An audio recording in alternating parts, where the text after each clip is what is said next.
Researchers around the world have shown that tobacco smoke contains toxic chemicals which cause damage to the lining of the airways and the lungs. These chemicals are said to be or to suppress the activity of different types of immune cells, leading to weakening of immunity, thus impairing one's ability to fight diseases. Buttressing on this recently, the Director General of the World Health Organization, Dr. Tedros Adhanom Ghebreyesus, affirmed that smokers have an up to 50% higher risk of developing severe diseases and death from COVID-19. Quitting remains the best solution for smokers to lower the risk of coronavirus infection and the risk of developing cancer, heart disease, and respiratory illnesses.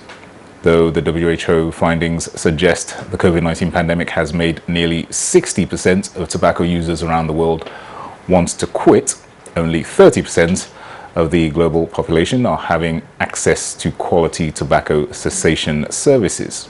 This explains why the WHO came up with the theme Commit to Quit to mark World No Tobacco Day 2021. Aggressive campaigns on the dangers of smoking have been on for a long time, yet quitting remains a major challenge for those wanting to. What then can be done to help create healthier conditions that promote tobacco cessation? Well, this question and other related issues will be our major focus on this edition of Nigeria Today. Welcome to the program. I'm Dennis Adigunloye.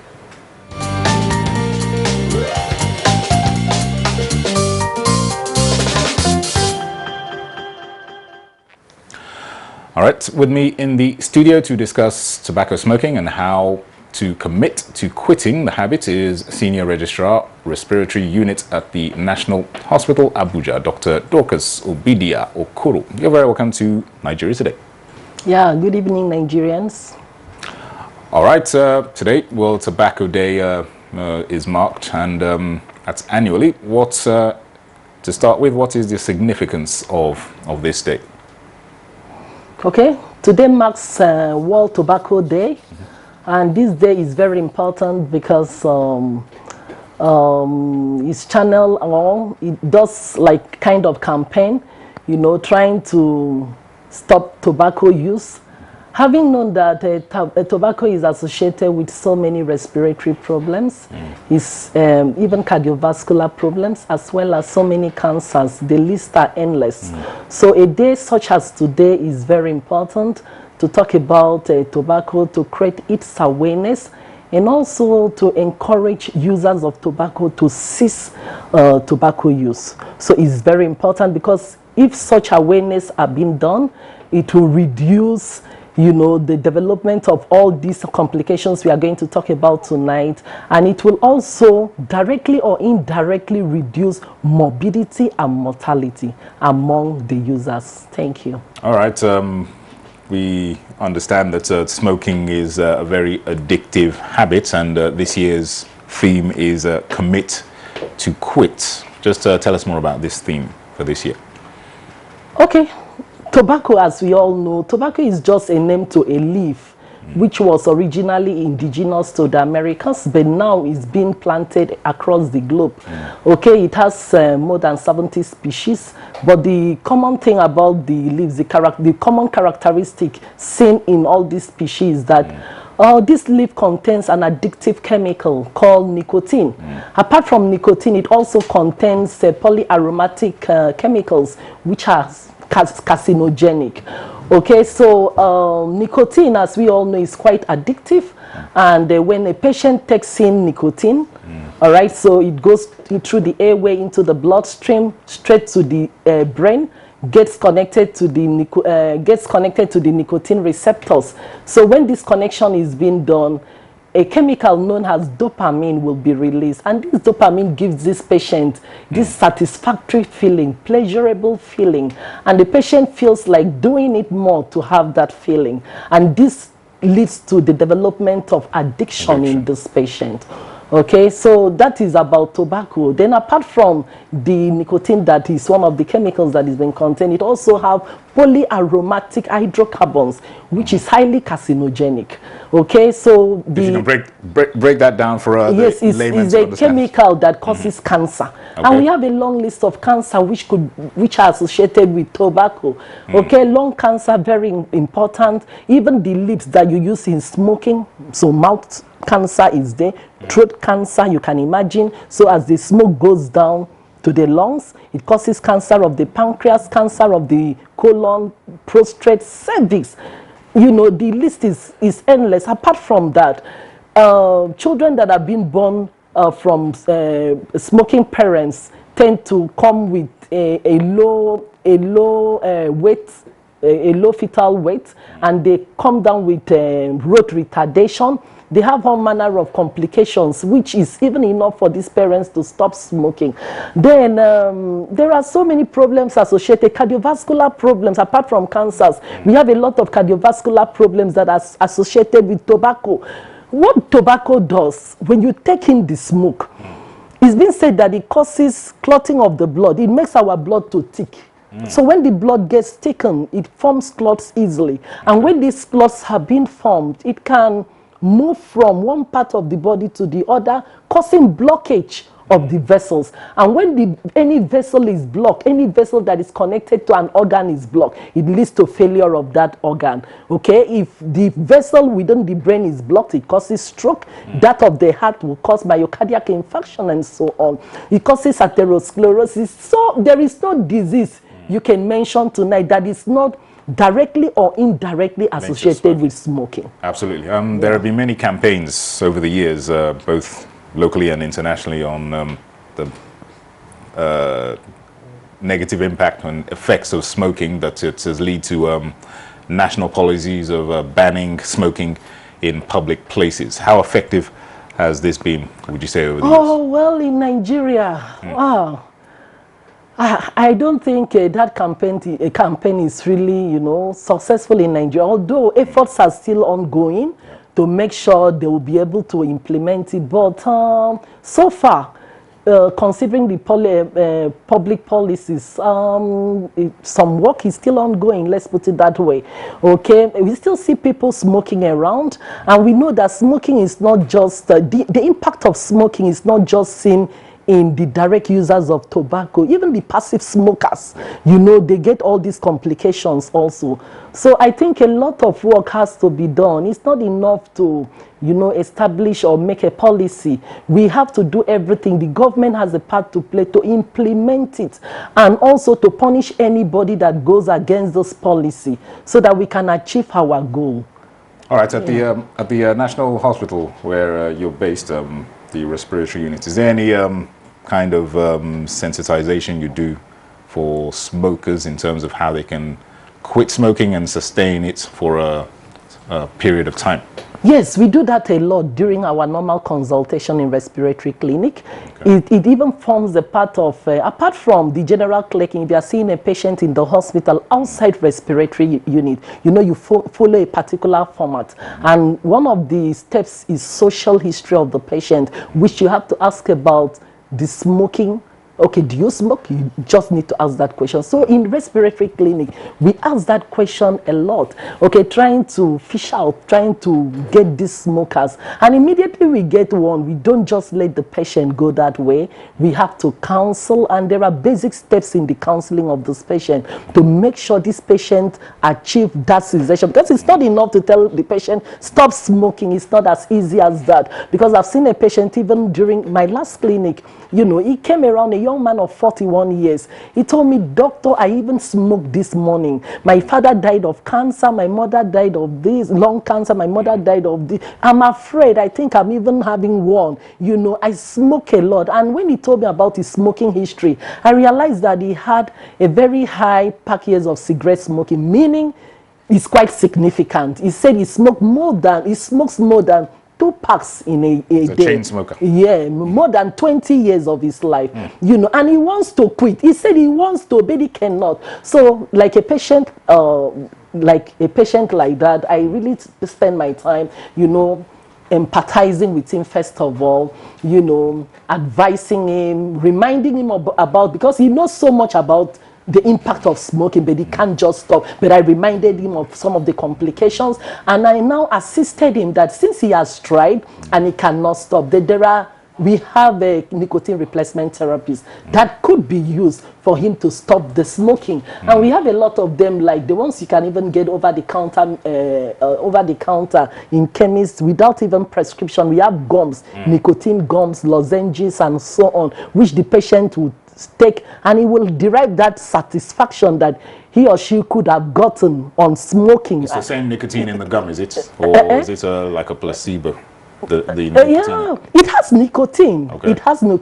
You know, the problem with tobacco is the other chemicals, the the other chemicals that cause cancer. It's not really the nicotine that is the problem. It's the nicotine. Yeah, other chemicals like the polyaromatic hydrocarbons I've mentioned. It's not really the nicotine. So you can use nicotine alone to help patients leave the tobacco, the real stuff, the complete one. So apart from the gums and the lozenges and patch, we have skin patch. You can also prescribe nasal spray for your patient, you know, and so on. And you know, apart from that, after advising the patient, assisting the patient, you know, you also reassess whether this patient is still willing to drop the smoking. Then you schedule a follow-up visit, maybe on telephone, or schedule another day, monitor this patient, and many times it works. Many times, many of them achieve this cessation of smoking through all those steps if it is done well. Very good. All right, you are on to Nigeria Today. Stay with us. We'll be right back. Let's hear from some Nigerians on smoking and how best to quit.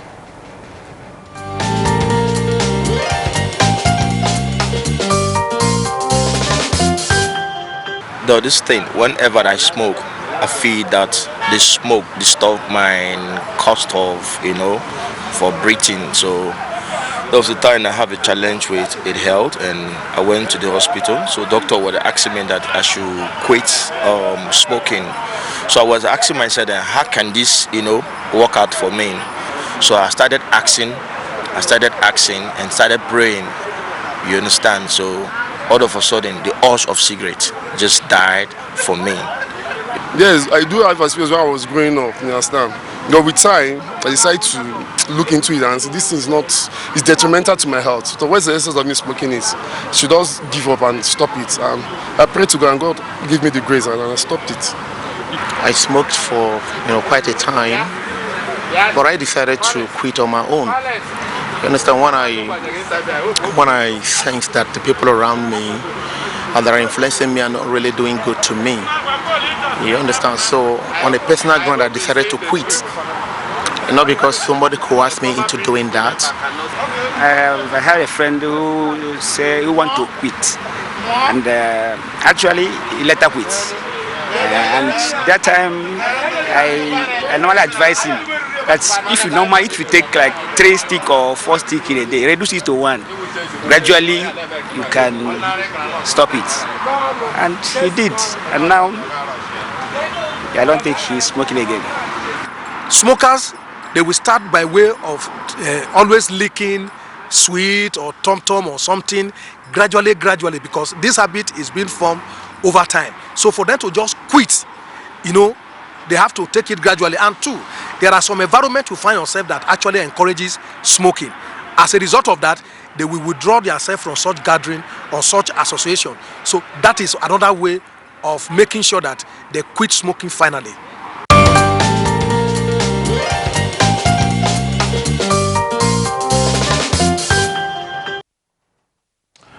You're welcome back to the program Nigeria Today. If you're just joining us, we are discussing quitting smoking in the context of World No Tobacco Day, which is today. We have Dr. Dorcas Obidia Okoro, Senior Registrar, Respiratory Unit at the National Hospital Abuja, here with us in the studio. Dr. Dorcas, you heard some of the comments from former smokers. No doubt you've heard a lot of what they've said in your clinics over the years. Yeah. Oh, even from one of the comments made by the people out here, okay, about smoking, a man said that the environment you find yourself matters a lot. That's very true. Even in the hospital, we advise our patients, especially those of them we are grooming to stop smoking. We advise them to keep a proper setting, proper environment, meaning you have to, first of all, the leftover cigarette packs that you had, you need to remove all of them, discard all of them, and you have to set a date that you will stop the smoking. Very important, because you don't just allow the patient to go that way and you feel the patient will make out a date for his or herself. Tell the patient, when do you want to stop smoking? Ideally, 2 weeks is very important. 2 weeks is best from the time of consultation to the time the patient want to stop smoking. Then secondly, you know, hanging out with friends that smoke or will encourage you to smoke, you have to stay away from them, at least for the meantime. Stay away from them till you are being able, you know, to gather that strength, or you are able to establish that cessation, you know, in you. Then patients I've come across in the clinic, yes, it is not really easy to stop smoking. It is not. But for some other younger patients, you tell them stop smoking, yes, they go home and stop it. But other people, they don't really find it easy that way. So you have to individualize the care of your patient. You have to, you don't just the same way you speak with this patient, you don't have to generalize things. So you personalize the care of your patient and you take their care separately. So some you just have to patiently work with them, set a date. Sometimes they lapse after they had stopped this. Oh, doctor, I've stopped smoking. After like few months, they go back because they remember that pleasurable, you know, feeling they had with smoking. They have to go back to have it, and they start going back. You know, going is like a cycle started all over again. No, you don't have to, you know, relent. You follow up with your patient, and sometimes we get results. And, you know, constantly reminding them of the complications, which, you know, time will not even, you know, permit us to listen. You tell them, you scare them, you instill that fear in them.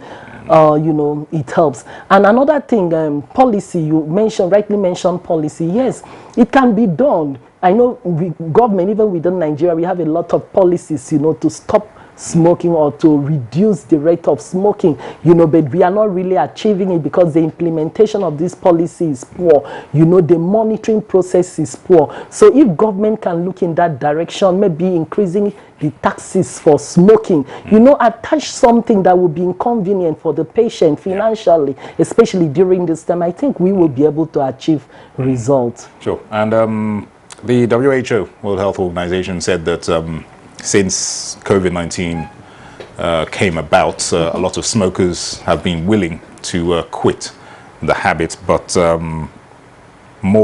less of them are actually able to do so. How has COVID, what impact has this dimension had on smokers? Even statistics, yes, thank you very much, sir. Statistics shows that 40% of patients that are willing to quit, only 4%. 4%. Yes, only 4% end up, you know, quitting this smoking. It is not really easy. But you know that COVID itself, you know, it has a lot of complications, even closely associated with tobacco. You know, you can imagine, we know that COVID causes thromboembolic complication. We also know that smoking causes thromboembolic problems, because I said it thickens our blood, it forms clots, and that's the same thing COVID does. So you can imagine a patient that is a chain smoker, already the lungs are being destroyed, there are a lot of plaques, the blood vessels are narrowed, we have a lot of clots here, and they're coming down with COVID. You know that COVID will be severe, there is no two ways about it. So some of them, because of this care, because they have relatives who are smokers coming down with COVID, and they couldn't escape it. The mortality was quite high. So they are willing, you know, to quit, but they cannot, still because of the same thing. It's not, it's addictive. Tobacco has addictive, you know, properties in it. So that is just what is the problem. Many of them, if we are to look at them properly, they want to quit, but they cannot. So I think counseling is like the number one remedy we have to constantly apply to this patient, then we add pharmacotherapy, which are drugs, to assist them. All right. In your experience, no doubt you've come across a lot of people who have been heavy smokers for several years, but yet they do not display any health issues. Can you explain that to us? How some people escape, if you like, the adverse effects of smoking, while others are more prone to it? Okay, so seeing a patient without any clinical manifestation, or seeing a patient without any symptom or with any symptom of any type, you know, a patient that is a chain smoker, doesn't mean that the patient doesn't have problems with them. Yes, because we have a lot of patients, they present in the clinic without any clear symptoms, and they have that history of significant cigarette smoking. You do their lung function test, it will be, you will see either obstructive or restrictive pattern. That is, there is a problem. But maybe the problem is not up to the level of the patient coming down with cough or difficulty in breathing. You can also take the blood of the patient. You know, there may be some viscosity effect, that the blood may be thickened, but it is not to the level of the blood forming clots and beginning to have organ problems. So I can't really say the impact of smoking is so much, irrespective of the duration. The patient may not present with any obvious symptom, but the problem is there is progressive, and you know some of these problems are progressive. It starts from a particular stage, it goes on and on. So if the smoking is going on, the progression continues till when it finally lands and patient now present with symptoms. So I cannot categorically say patient is smoking and doesn't have a patient may not have any clear symptoms looking at the patient, but with them, if you do some investigation, check the blood, do some imaging and other things, you may discover some incidental findings in this patient. All right. We talked earlier about passive smoking. How do those who are non-smokers, what exactly is it? How are they being affected by those who may be smoking around them? Yeah. Passive smoking is equally bad. Yeah. That is why government must restrict. There should be restriction of smoking. There should be restriction of smoking. It's been said that about 8 million people globally die of smoking. Then out of these 8 million that dies globally, about 7 million of them die due to direct impact of smoking. Wow. As in, they are the ones that smoke. So and more they die. non-smokers are dying than smokers. Then 1.3 million of these dead are seen in passive smokers. Non-smokers, they never smoked in their life, just because they happen to be in an environment that someone smokes and they inhale the smoke. So you can imagine somebody dying for what he or she doesn't know about. So passive smoking is important, very, very important. If you find yourself in any area, any environment that you perceive smoke, you know that something is wrong somewhere, leave that environment or use your face mask, stay away from there, because you are also indirectly exposing yourself to the effect of tobacco. Sure. And just lastly, very briefly, what is your words of advice and encouragement to those who are heavily into smoking but want to stop? What can you say to them? Yeah, my word of encouragement to those that are smoking, yes, it is not the end of the world. Yes, you can do it. Believe in yourself. It can be done. I've seen so many of them quitting at the end of the day. It's a project you have to handle. Nobody can do that fight for you. It's just for you to sit down and talk to yourself that you can do it, and yes, you can do it. You know, set a date that you will stop smoking and stop the smoking. And if you know that you cannot stop, you have to seek for help.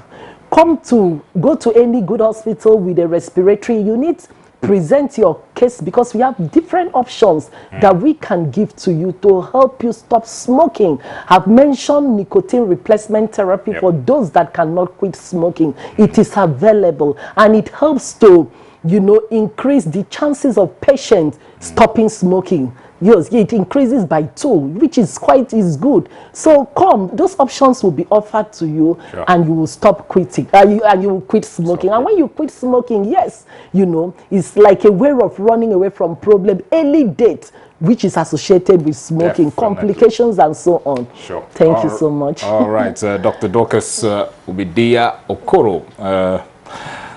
Thanks for finding time to be with us, Senior Registrar, Respiratory Unit at the National Hospital Abuja. Many thanks for sharing your expertise with us on this topic and your words of encouragement and advice. Thank you. Yeah, thank you, sir, for having me. You're very welcome. And to you out there, thanks for watching. Nigeria Today is live every weekday at 7:30 in the evening. Also catch this and other editions of the program on youtube.com/NTA News 24 Hub. I'm Dennis at Digmo. Many thanks for watching.